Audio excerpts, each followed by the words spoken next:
Más Latina 96.5, Funda Krover y Administración Portuaria Integral de Veracruz, APIVER, presentan Nación Veracruz. Historia, cultura, tradiciones. En Nación Veracruz, Puerto y Puerta de México.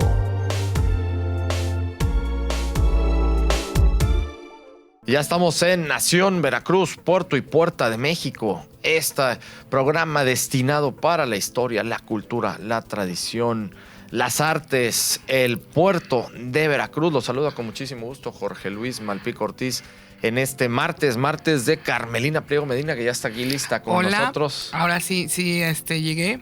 Más o menos a tiempo, pero llegué. No, siempre no, Carmelina. Sabemos que tú eres una mujer muy ocupada. Miguel Salvador Rodríguez Azueta sigue en misión especial. No va a estar el día de hoy con nosotros. Ya hasta mañana se va a reincorporar. Pero hoy, Carmelina, nos quedamos pendientes desde el programa de la semana pasada con los temas que nos hablabas sobre el puerto de Veracruz. Nos habías platicado cómo estaba todo conformado, en este caso la Plaza de la República. La Plaza de la República, ¿no? por lo del puente famoso que estaba la pregunta. Y bueno, una de las partes principales de la Plaza de la República es la estación de ferrocarril. Y sí, efectivamente, hace 8 días dije, vamos a tener un programa para hablar únicamente de la estación de ferrocarril. Pues ya entramos de lleno. Bueno, tienes todo el programa. Tengo todo el programa para mí. Bueno, la estación de ferrocarril viene a sustituir a varias estaciones de ferrocarriles que había, todas las líneas, las diversas líneas que llegaban a Veracruz a diferentes puntos, como la estación de Los Cocos, el de Alvarado, el de México, en fin. Cada una tenía diferentes puntos a donde llegaba estos ferrocarriles. Además, no hay que perder de vista que la primer perforación o la primer parte de la muralla que se demuele es precisamente para dar paso al ferrocarril. Ahí es donde empieza específicamente la demolición de la muralla con este paso para el ferrocarril. Ya después, en 1880, a unos poquitos años después, es que ya emprenden pues esta acción tan drástica de la demolición total de la muralla.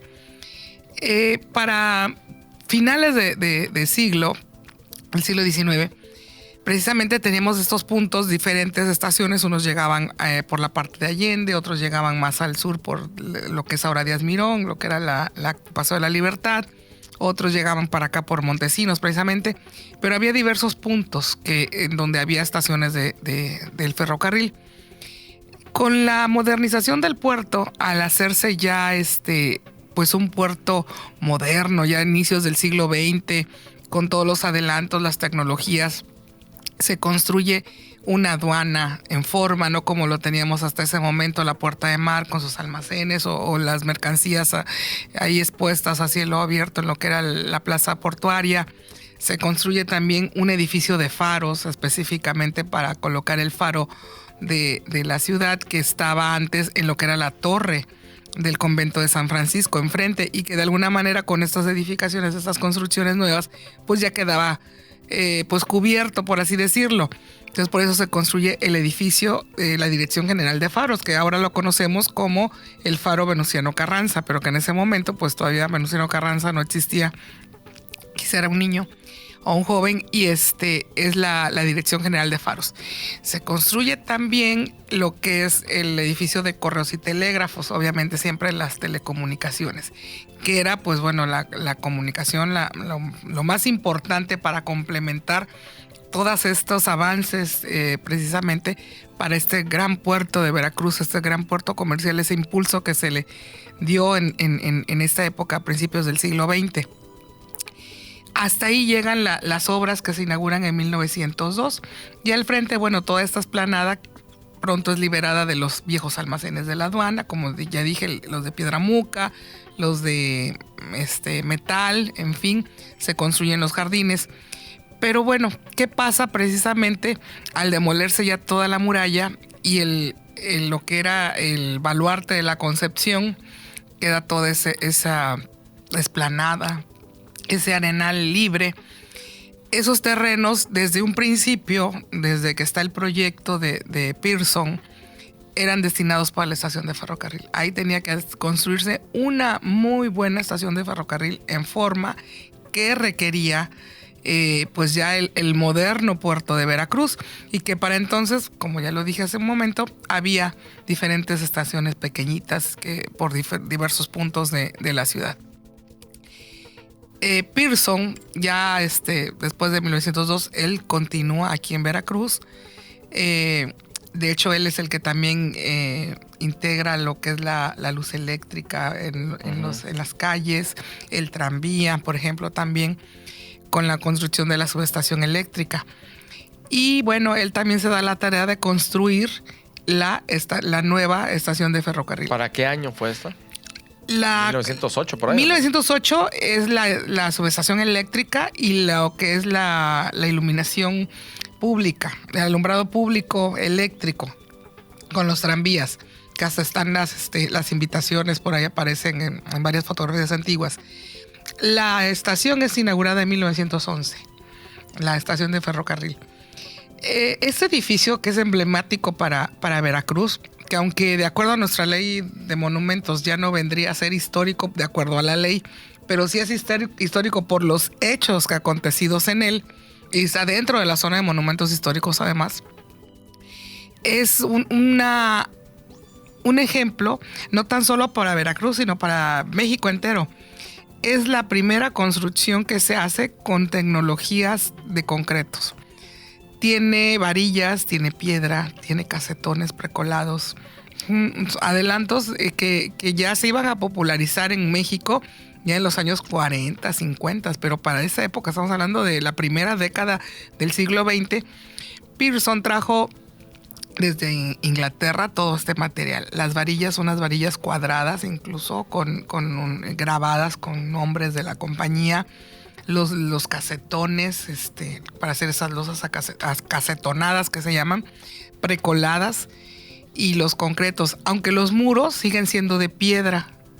Entonces, qué cosa tan chistosa es como que la transición, ¿no? El contraste entre el método antiguo tradicional contra ya pues modernidades que traía este extranjero, constructor que viene a darle un toque muy importante a Veracruz. Ahora, lo interesante de la estación de ferrocarril no es tan solo una estación. Tenía una gran cantidad de bodegas para que ahí descargaran todas las mercancías. Tenía también una parte importante, tenía un hotel, que eso es algo así como actualmente en los aeropuertos está el hotel del aeropuerto, ¿no? Pues aquí también la estación de ferrocarril de Veracruz tenía su hotel. Tenía un hospital, ¿no? Tenía el hospital, que es el actual centro de negocios de API, ¿no? De API. Tenía el hospital y tenía además otras bodegas al interior, que quedaron al interior del recinto portuario un poco más alejadas, que eran las bodegas de ferrocarril para la carga que iba directamente al puerto. La Casa Redonda, no debemos dejar de olvidarla, que está al fondo, que es en donde se le daba mantenimiento a las máquinas, a las maquinarias, y es redonda por su forma redonda. De la vuelta, ¿no? Pero exactamente, tiene un mecanismo en la parte del subsuelo que hace que giren y se puedan meter los vagones o las locomotoras a los diferentes como que andenes a donde van a componerlas, a darles mantenimiento, en fin, toda la mecánica que se tenga que hacer. Todo esto constaba la famosísima estación de ferrocarril de Veracruz. Estamos hablando que está diseñada a finales del siglo XX, a finales del siglo XIX, y se inaugura en 1911, entonces muy, muy, muy reciente, ahora sí casi que siglo XIX. Eso es un gran adelanto por ese momento. Carmelina, nos vamos a ir al corte, vamos a regresar con esto porque, exacto, ahora mismo estoy reflexionando y estoy haciendo la dimensión de lo que todo esto significó a principios del siglo XX. Fue un adelanto impresionante que sin duda alguna hay que reconocérselo a Porfirio Díaz y que lamentablemente por cómo se manejó después la historia oficial, ya lo vamos a comentar en un ratito, se ha vilipendiado el nombre de Porfirio Díaz, se le ha puesto como el gran villano y realmente hay que reconocerle todo el trabajo y toda la labor de Porfirio Díaz. Hubo grandes cosas que hay que recordarle y reconocerle. Vamos a ir al corte, vamos a regresar a más de Nación Veracruz, Puerto y Puerta de México. Volvemos. Veracruz, Puerto y Puerta de México. Administración Portuaria Integral de Veracruz. Ya estamos en Veracruz, Puerto y Puerta de México, este espacio que es patrocinado por la Administración Portuaria Integral de Veracruz, la PIVER, que hoy nos trae nuestros martes de Carmelina Pliego Medina, donde Carmelina nos está platicando sobre la estación del ferrocarril en Veracruz, cuándo se construyó, cómo se hizo todo este trabajo con estas obras que fueron realizadas por la empresa Pearson & Son, capital inglés, pero todas promovidas por como lo estábamos comentando hace un rato, claro, por Porfirio Díaz. Y es increíble, a mí, Así Carmelina, para que dimensionemos todo esto, que habrán sido, pues prácticamente habrán sido 20 años atrás de 1902, ¿no? Y en ese caso en 1908, cuando ya se van construyendo todos estos monumentos. Sí. 20 años atrás, todo eso, todos estos edificios que estaban ahí, correos, telégrafos, No, pues no existía nada no de existía, eso. nada más estaba lo que es el recinto de la Reforma, ¿no? Y ya lo más, y el era Palacio porque, Municipal, ¿no? Porque era el convento de Y era San el convento, Francisco, ¿no? obviamente.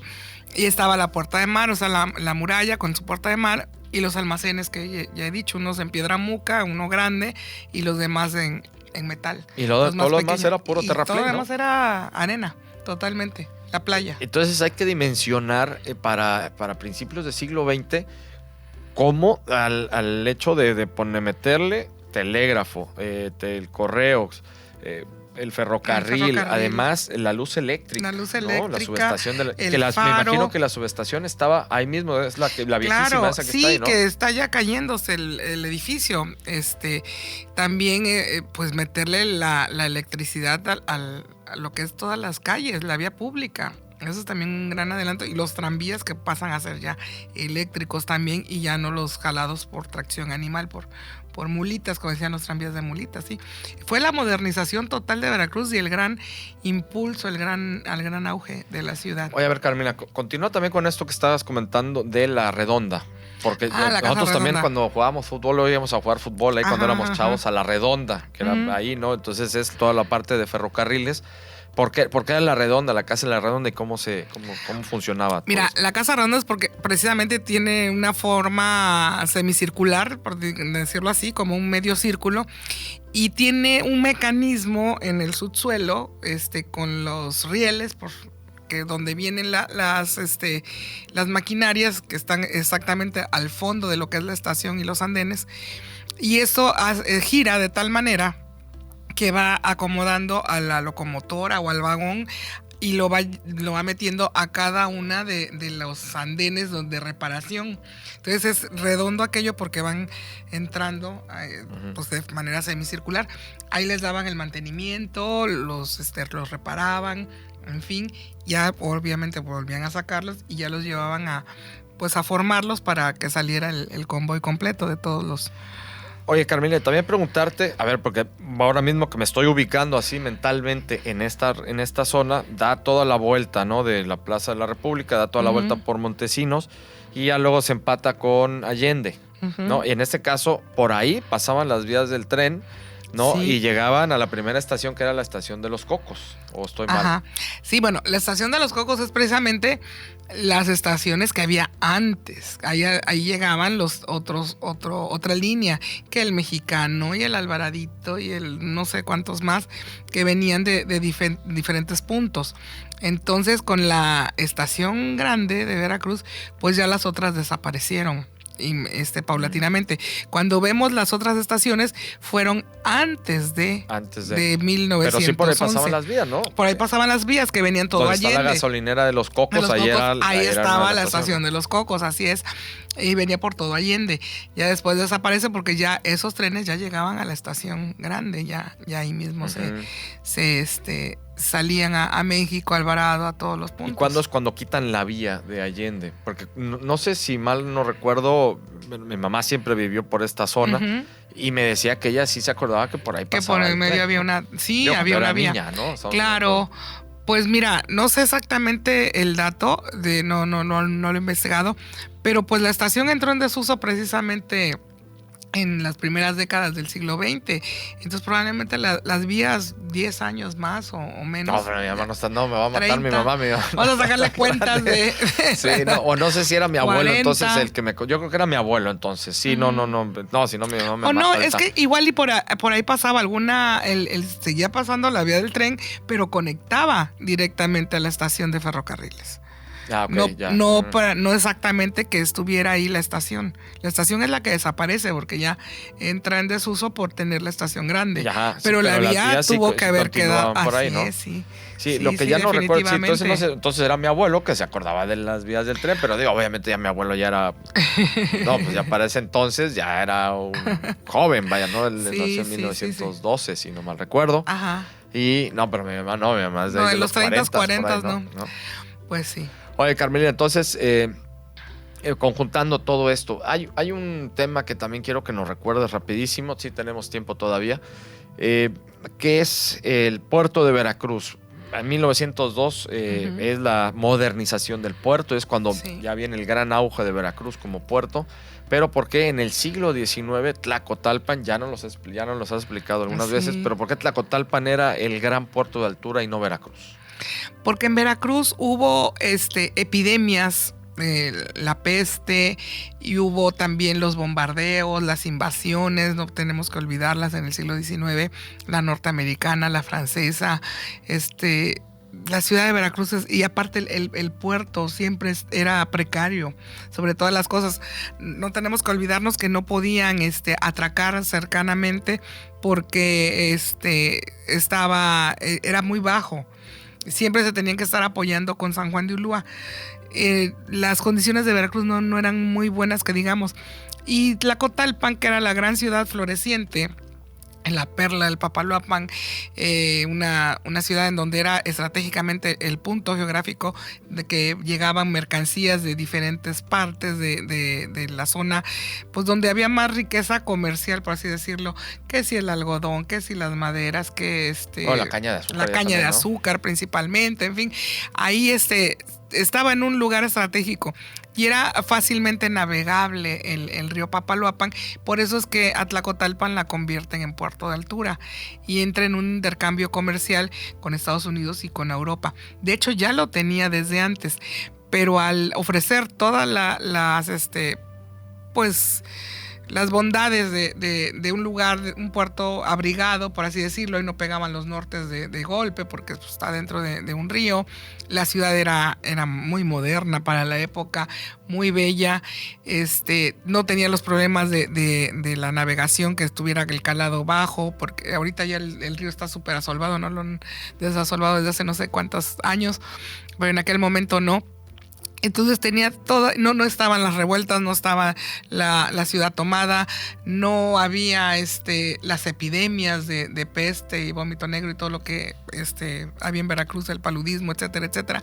Entonces, Tlacotalpan por mucho tiempo fue el puerto de altura y es a donde directamente ya comerciaban y todo, pues las grandes capitales y las grandes embarcaciones.